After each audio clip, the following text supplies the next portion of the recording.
Hello guys, তো আজকে ভিডিওটা ঠিক আবার অফিস থেকেই চালু করছি। আর আজকে ওই অফিসে সবাই একটু তাড়াহুড়ার মধ্যে আছে, যেহেতু আজকে একজনের বার্থডে। ঠিক আছে, তো কার বার্থডে সেটা একটু পরে দেখাচ্ছি। হ্যাঁ, যেই কম্পিউটারে বসে এখন কাজ করছিল সেই ম্যাডামেরই আজকে জন্মদিন। মানে আজকে না, দুদিন আগে জন্মদিন ছিল। সে যেহেতু তার জন্মদিন উপলক্ষে সে দুদিন ছুটি কাটাচ্ছিল, তাই জন্য সেদিনকে আমরা সেলিব্রেট করতে পারিনি তার জন্মদিনের দিন। তাই আজকে সবাই প্ল্যান করলো আজকে একটু অফিসে কেক কাটানো যাক, তাকে একটু খুশি করা যাক। আর ভাই এত খুশি হয়েছে নিজেদের, তোমরা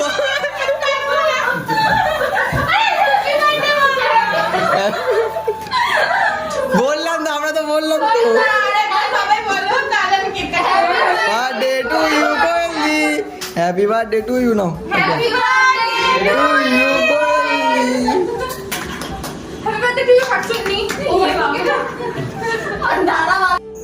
আর ভাই আজকে জন্মদিনের কেকটা আমরা খেতে থাকি, তোমরা ভিডিও দেখতে থাকো, তোমরা লোভ দিতে থাকো, তাও তোমার কোনো যায় আসে না। আর আজকের ভিডিওটা এইটুকু। যদি ভিডিওটা ভালো লাগে like comment share and subscribe করে দিও।